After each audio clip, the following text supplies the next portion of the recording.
Morning, welcome to mic TV morning show. Telugu దినపత్రికల్లో వచ్చిన ప్రధానమైన వార్తలు ఏమిటో చూద్దాం. ఈనాడు పత్రికలో హైదరాబాదులో ప్రపంచ ఆర్థిక వేదిక కేంద్రం అనే వార్త, ముఖ్యమంత్రి దావోస్ పర్యటనకు సంబంధించిన వార్తను ప్రధానమైన అంశంగా తీసుకున్నది ఈనాడు పత్రిక. దీంతోపాటు పన్నుల్లో ప్రతి రూపాయి ప్రజా సంక్షేమానికే, లేపాక్షి వీరభద్రస్వామి ఆలయంలో ప్రధాని మోదీ అని ఫోటోతో సహా కూడిన ఒక వార్త ఉన్నది. కాంగ్రెస్ ఎమ్మెల్సీ అభ్యర్థులుగా అద్దంకి, బల్మూరి వెంకట్, ఆ ఇద్దరి ఫోటోలతో కూడిన ఒక వార్త ఉన్నది.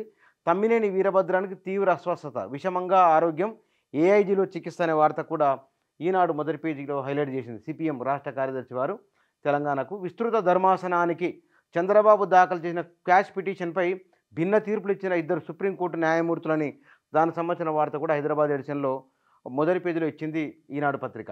షర్మిలకు ఏపీ కాంగ్రెస్ పగ్గాలు, ఆ రాష్ట్ర పీసీసీ అధ్యక్షురాలుగా నియామకం, వైకాపాపై పోరుకు సిద్ధమైన కాంగ్రెస్, అన్నతో ఢీకొట్టనున్న చెల్లి అని ఒక వార్త ఉన్నది.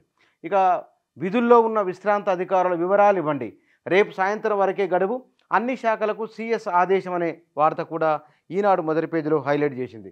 ఇక రంగంలోకి ఏసీబీ, గొర్రెల పంపిణీ నిధుల గోల్మాల్, దస్త్రాల మాయంపై ప్రభుత్వ విచారణకు ఆదేశించిన ప్రభుత్వం అనే వార్త కూడా మొదటి పేజీలో హైలైట్ చేసింది ఈనాడు పత్రిక.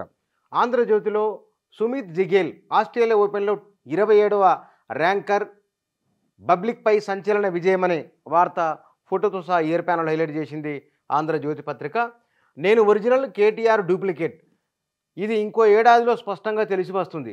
మన హైదరాబాదుకు మరే నగరం సాటి రాదు, లోక్సభ ఎన్నికల్లో 14 స్థానాలు సాధిస్తామని తదితర వివరాలతో కూడిన దావోస్ భేటీకి సంబంధించిన అంశాన్ని ఆంధ్రజ్యోతి మొదటి పేజీలో హైలైట్ చేసింది. ఇందులో 2 రోజుల్లో 60 భేటీలు, తెలంగాణకు పెట్టుబడుల లక్ష్యం, దావోస్లో సీఎం రేవంత్ బిజీ అనేక వివరాలతో కూడిన కథనాన్ని కూడా ఆంధ్రజ్యోతి హైలైట్ చేసింది. రిటైర్డ్కు మంగళం, పోస్టుల్లో కొనసాగుతున్న రిటైర్డ్ ఉద్యోగుల తొలగించే ఛాన్స్ అనే వార్త ఆంధ్రజ్యోతి కూడా మొదటి పేజీలో వచ్చింది. 3 నెలలలో RRR భూసేకరణ, ఇదే వ్యవధిలో పనులకు టెండర్లు, అధికారులకు రేవంత్ రెడ్డి ఆదేశాలు అనే వార్త కూడా మొదటి పేజీలో హైలైట్ చేసింది సాక్షి పత్రిక. ఇక చంద్రబాబు కేసు విస్తృత ధర్మాసనానికి అనే వార్త కూడా ఉన్నది. ఏపీసీసీ అధ్యక్షురాలుగా వైఎస్ షర్మిల అనే వార్త కూడా మొదటి పేజీలో ఉన్నది. వెంటిలేటర్పై తమ్మినేని వీరభద్రం, ఉదయాన్నే గుండెపోటు, ఖమ్మంలో వైద్యం, అనంతరం హైదరాబాద్ ఏఐజీకి తరలింపు, పరిస్థితి విషమం, చికిత్స అందిస్తున్నాం, వెల్లడించిన ఏఐజీ ఆసుపత్రి వర్గాలు అనే వార్త ఉన్నది. ఇక సర్పంచులకు పెండింగ్ బిల్లుల సమస్య, మా హయాంలో కరోనాతో కొంత కింద మీద అయ్యింది, సర్పంచుల తరపున గొంతు విప్పుతాం, ఆ బాధ్యతను మేమే తీసుకుంటాం, కేటీఆర్ వ్యాఖ్యలకు సంబంధించిన వార్త కూడా ఉంది. ఇక విచారణకు రండి అంటే కుదరదు అని, ఒక్కరోజు గడువుతో పిలిచిన ఈడీ కుదరదని చెప్పిన ఎమ్మెల్సీ కవిత అనే వార్త కూడా మొదటి పేజీలో హైలైట్ చేసింది ఆంధ్రజ్యోతి పత్రిక. ఇక వీటితో పాటు ఎగిరే పతంగం తెగే ప్రాణమని, వేరువేరు ఘటనల్లో 4 వ్యక్తుల దుర్మరణం, విద్యుద్ఘాతంతో 2, భవనంపై నుంచి పడి 2 అని ఫోటో కూడా ఉన్న. మేడ్చల్ జిల్లా ఘటకేసులో మాంజాతో వాహనదారుడి మేరకు గాయమని ఫోటో కూడా అందులో ఉన్నది. ఇక అద్దంకి, బల్మూరి ఖరారు, కాంగ్రెస్ ఎమ్మెల్సీ అభ్యర్థిగా గ్రీన్ సిగ్నల్ ఇచ్చిన అధిష్టానం, నామినేషన్ వేసేందుకు సిద్ధంగా ఉండాలని ఆదేశించిన వార్త ఉన్నది.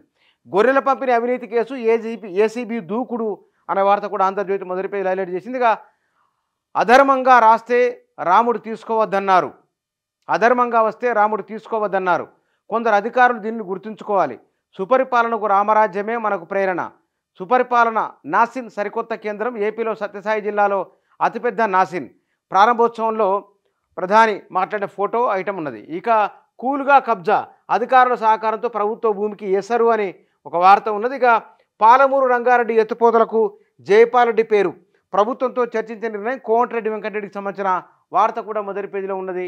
ఇక సాక్షి దినపత్రికలో ఎప్పటిలాగిన 4-5 వార్తలు చిన్న ఇచ్చి లోపల పేజీలోకి ఇండికేషన్ ఇచ్చి, అందులో సుమిత్ సంచలన విజయం అనే వార్త ఉన్నది. లాభాల స్వీకరణకు సంబంధించిన ఒక వార్త ఉన్నది. దొంగతనం కేసులో న్యూజిలాండ్ ఎంపీకి సంబంధించిన ఒక వార్త కూడా ఉన్నది. దొంగతనం చేసినట్లు ఆమె హాజరవ్వడం కష్టమే, అయోధ్యలో రామాలయ ప్రాణప్రతిష్ఠ కార్యక్రమానికి అందిన ఆహ్వానం తమ పార్టీ నేతలు తిరస్కరించని రాహుల్ సమర్థించారు అనే వార్త ఉన్నది. ఇక తొలి ప్రైమరీలో ట్రంప్ విజయం, రిపబ్లికన్ పార్టీ తరఫున అధ్యక్ష అభ్యర్థిత్వానికి అనే వార్త ఉన్నది.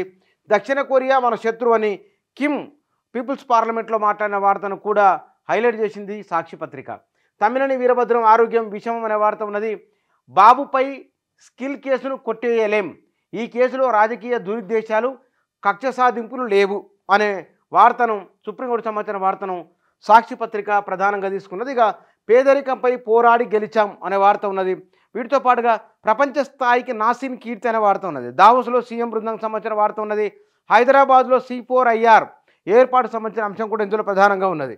ఇక అయోధ్యలో సంప్రదాయ క్రతువులు ఆరంభం అనే వార్త ఉన్నది. దర్వాజల బిగింపుకు సంబంధించింది. ఇక 5,05,00 చదరపు అడుగుల ఇల్లు ఇందిరమ్మ పథకం కింద పేదలకు 5 లక్షలు ఇస్తామన్న కాంగ్రెస్ అనే వార్త ఉన్నది.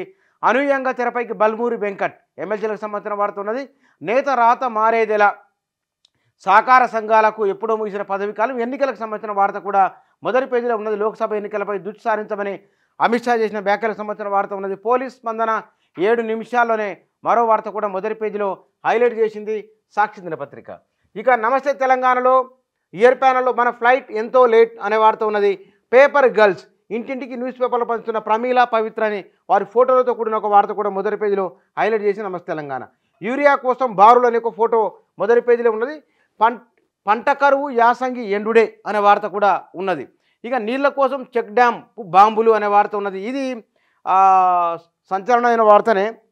పెద్దపల్లి జిల్లా భోజన్నపేటలో చెక్ డ్యామ్ను పేల్చివేసేందుకు కొందరు విఫలయత్నం చేశారు. సోమవారం రాత్రి చెక్ డ్యామ్కు కంప్రెసర్తో రంధ్రాలు చేస్తుండగా స్థానికులు గమనించడంతో వారు పరారయ్యారు. కాళేశ్వరం మరమ్మతుల పేర ప్రభుత్వం నీటిని తోడేయడం భూగర్భ జలాలు అడుగంటడంతో యాసంగి పంటలకు నీటిని చెక్ డ్యామ్ నుంచి మళ్లించేందుకు దిగువ ప్రాంత రైతులు చర్యకు పాల్పడినట్టు భావిస్తున్నారు అనే ఒక వివరాన్ని కూడా ఫోటోతో సహా ఇచ్చింది నమస్తే తెలంగాణ. విద్యుత్ సర్ఛార్జ్ కరెంటు ఛార్జీల పెంపై డిస్కంలకు కేంద్రం అనుమతి అనే వార్త ఉన్నది. ఇక చేనేత కార్మికులు బలవన్మరణమని వస్త్ర పరిశ్రమను కాపాడాలనే వార్త ఉన్నది. నివేదిక ఇవ్వండి చేనేత నష్టాలపై అధికారులకు మంత్రి ఆదేశం వార్త ఉన్నది. స్టార్టప్ ర్యాంకింగ్ తెలంగాణ అనే వార్త ఉన్నది. ఎమ్మెల్సీ అభ్యర్థులుగా అద్దంకి బలుమూరు అనే వార్త ఉన్నది. తమ్మినేని ఆరోగ్యం విషయం అనే వార్త కూడా మొదటి పేజీలో హైలైట్ చేసింది నమస్తే తెలంగాణ.